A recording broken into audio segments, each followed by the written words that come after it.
بسم اللہ الرحمن الرحیم وَإِذَا قِيلَ لَهُمْ آمِنُوا كَمَا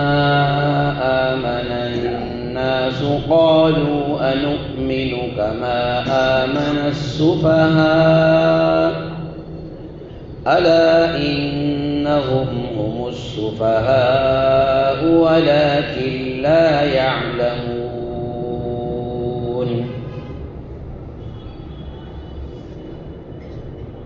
اس آیت کریمہ میں منافقین کا ایک وصف اور حضرات صحابہ کرام کو ایمان کا معیار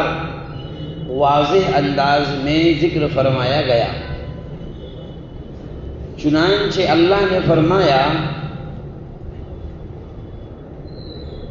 وَإِذَا قِيلَ لَهُمْ آمِنُوا كَمَا آمَنَ النَّاسِ، جب ان منافقوں سے کہا جاتا ہے کہ تم ایسے ایمان لاؤ جیسا کہ یہ سارے لوگ ایمان لائے۔ حضرات مفسرین کرام نے لکھا کہ یہاں پر الناس سے مراد بالاتفاق صحابہ ہی ہیں، اس لیے کہ اس وقت روئے زمین پر محمد الرسول اللہ صلی اللہ علیہ وسلم کے ساتھ میں ایمان لانے والوں میں ان کے علاوہ کوئی تھا ہی نہیں۔ تو جب ان سے کہا جاتا کہ تم انہی کی طرح ایمان لاؤ تو کیا کہتے؟ انؤمنو، وہ یوں کہتے کیا ہم ایمان لے آئیں کما آمن السفہاء، جیسا کہ یہ بیوقوف لوگ ایمان لائے۔ اللہ نے فرمایا الا انہم ہم السفہاء، یاد رکھو بیوقوف یہی لوگ ہیں جو ایمان والوں کو بیوقوف کہہ رہے ہیں۔ وَلَٰكِن لَا يَعْلَمُونَ، لیکن چونکہ انہیں حق کی پہچان نہیں ہے اس وجہ سے یہ اپنے آپ کو عقل مند اور اہل ایمان کو بیوقوف کہہ رہے ہیں۔ یہاں آ کر حضرات مفسرین کرام نے لکھا کہ اللہ تبارک و تعالی نے ایمان کی کسوٹی اور ایمان کو پرکھنے کا معیار اور ایمان کو ناپنے اور جانچنے کا آلہ کار حضرات صحابہ رضی اللہ عنہم اجمعین کو بنایا، جس سے پتہ چلتا ہے کہ وہ اللہ کے نزدیک اور اللہ کی نظر میں حق کے مینارے ہیں، وہ حق کا معیار ہے۔ ان کی زندگی کو دیکھ کر ہدایت پر چلا جائے گا اور ان کی بات کو قبول کیا جائے گا۔ اب مجھے بتاؤ، جو لوگ حضرات صحابہ رضی اللہ عنہم اجمعین پر طعن و تشنیع کرتے ہیں، بعض مرتبہ گالی گلوچ کرتے ہیں، قرآن نے جن کے ایماندار ہونے کی شہادت پیش کی، ایک جگہ یہی مضمون اور اسی پارے میں، پہلے پارے میں ہی اس انداز میں بیان فرمایا فَإِنْ آمَنُوا بِمِثْلِ مَا آمَنْتُمْ بِهِ فَقَدِ اهْتَدَوْا وَإِنْ تَوَلَّوْا فَإِنَّمَا هُمْ فِي شِقَاقٍ۔ اللہ نے فرمایا کہ اگر یہ لوگ ایسے ایمان لاتے ہیں جیسا کہ تم ایمان لائے، صحابہ کو خطاب کر کے کہا گیا فَقَدِ اهْتَدَوْا، تب تو یہ ہدایت پا جائیں گے، اور اگر وَإِنْ تَوَلَّوْا، اگر یہ روگردانی کرتے ہیں اور بات نہیں مانتے ہیں فَإِنَّمَا هُمْ فِي شِقَاقٍ، پھر وہ لوگ بڑی مشقت میں ہیں، پھر وہ بڑے گھاٹے میں ہیں،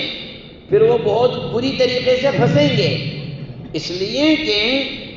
اللہ تبارک و تعالی نے یہ بات جب ارشاد فرمائی کہ اولئک الذین امتحن اللہ قلوبہم للتقوی، اللہ تبارک و تعالی نے ان لوگوں کے قلوب کو اور ان کے دلوں کو جانچ لیا ہے، پرکھ لیا ہے اپنے تقوی کے لیے، یعنی محمد الرسول اللہ صلی اللہ علیہ وسلم سے براہ راست دین کو لینے والے کون؟ کہا یہ صحابہ کرام رضوان اللہ تعالی علیہم اجمعین، اور دین قیامت تک باقی رہے گا۔ اور پرسوں میں نے ایک بات عرض کی تھی کہ اللہ تبارک و تعالی نے محمد الرسول اللہ صلی اللہ علیہ وسلم کو وہ تمام کمالات اور خوبیاں عطا فرمائی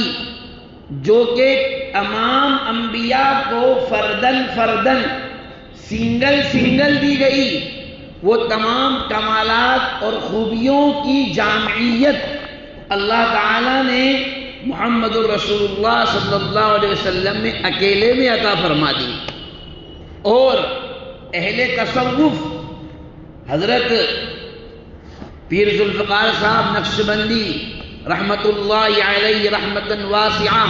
وادخلہ اللہ جنتہ واسکنہ بحبوحۃ جنانہ،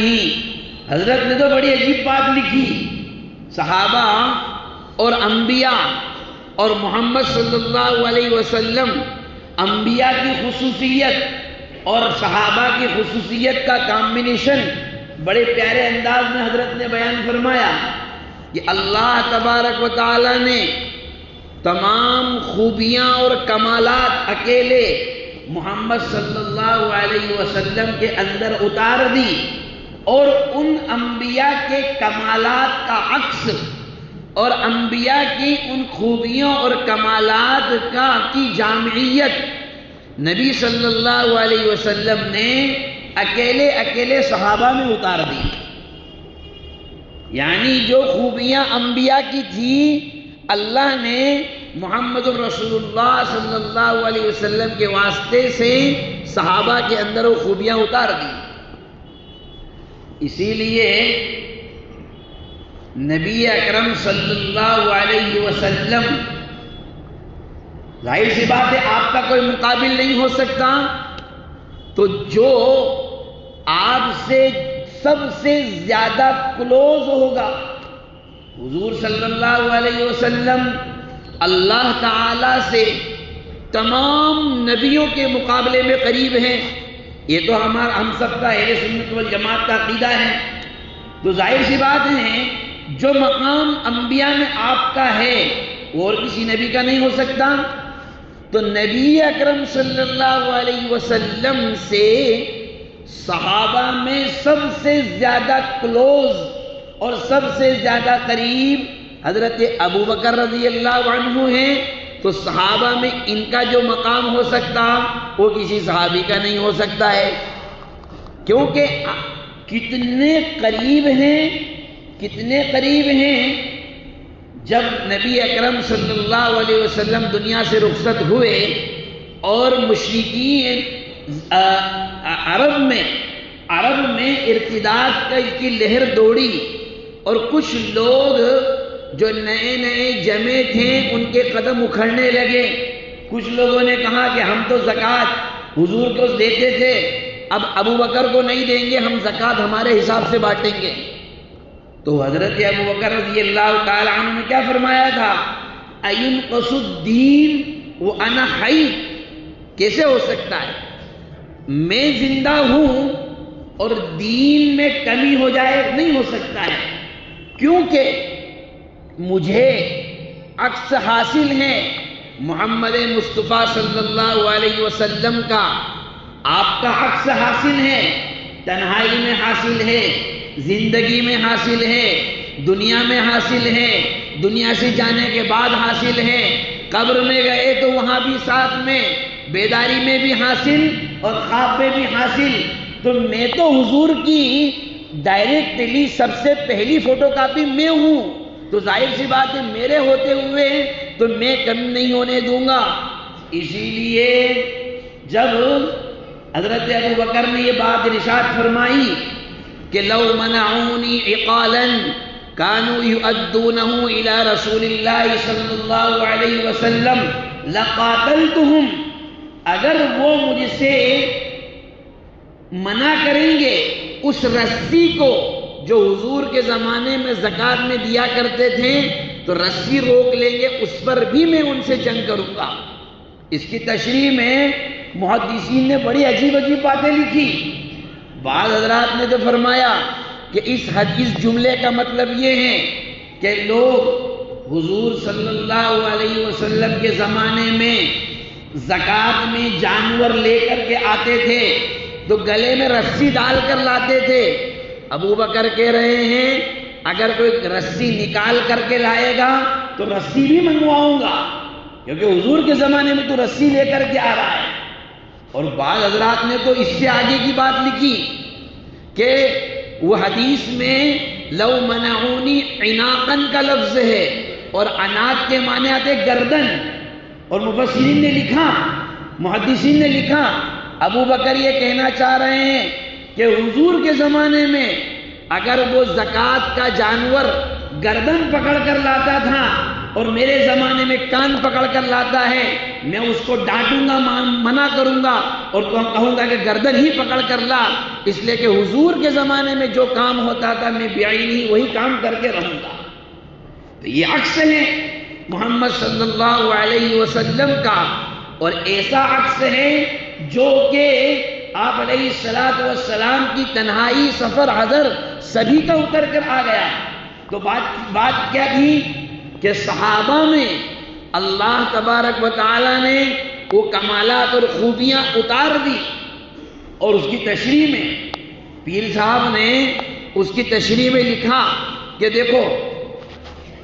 1,24,000 انبیاء علیہ السلام تشریف لائے،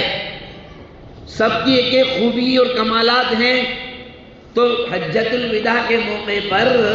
اللہ تعالیٰ نے 1,24,000 کم و بیش صحابہ کرام کو جمع فرما دیا. ظاہر سی بات ہے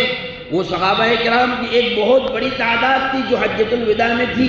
اور سارے کے سارے صحابہ نبی اکرم صلی اللہ علیہ وسلم نے ان سے خطاب فرمایا تو ان کو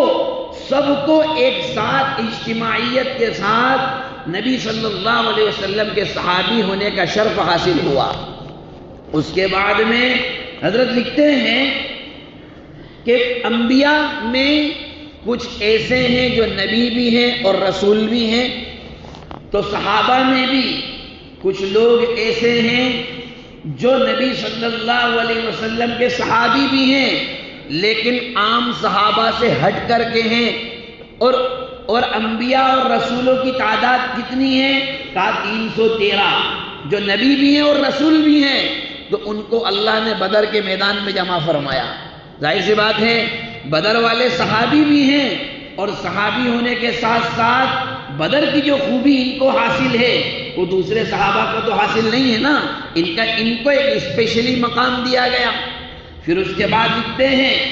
کہ اللہ تبارک و تعالیٰ نے 4 انبیاء علیہ السلام کو اس سے بھی زیادہ خصوصیت عطا فرمائی کہ اپنی آسمانی کتاب ان پر نازل فرمائی. اور اللہ تبارک و تعالیٰ نے ایسے ہی 4 صحابہ ایسے اسپیشل بنائے کہ ان کو محمد رسول اللہ صلی اللہ علیہ وسلم کی خلافت عطا فرمائی. جس طریقے سے حضرت داؤد علیہ السلام، موسیٰ علیہ السلام، عیسیٰ علیہ السلام اور محمد صلی اللہ علیہ وسلم یہ 4 پیغمبروں میں سب سے اعلیٰ پیغمبر ہیں، تو ایسے ہی ابو بکر، عمر، عثمان، علی یہ صحابہ میں سب سے اعلیٰ ہیں. اور پھر ان میں محمد صلی اللہ علیہ وسلم کا مقام سب سے اونچا ہے، تو ایسے ان 4 میں ابو بکر کا مقام بھی سب سے اونچا ہے. تو اللہ نے کیا فرمایا کہ جب ایمان کا معیار ان صحابہ ہی کو بنایا گیا اور یہ کہا کہ تمہارے ایمان کی جانچ پرکھ ہوگی تو ان کے ایمان کے مطابق ہوگی، لیکن لوگ اس کو کیا کہتے ہیں؟ انؤمن کما آمن السفہاء۔ اس سے معلوم ہوا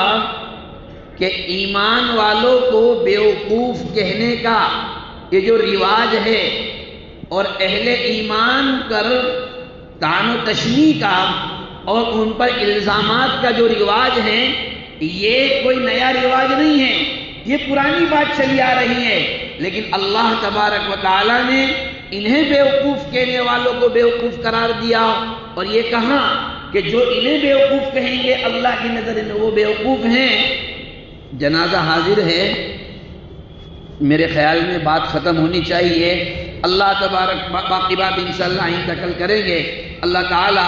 ہم سب کو کہنے سننے سے زیادہ عمل کے توفیق عطا فرمائے، اللہ ہم سب کی اصلاح فرمائے، ہمارے ایمان کے معیار کو بلند فرمائے، اور اللہ تبارک و تعالی ہم سب کو آخرت کی اور موت کی تیاری کی توفیق نصیب فرمائے۔ وما توفیقی الا باللہ، سبحان اللہ بحمدہ۔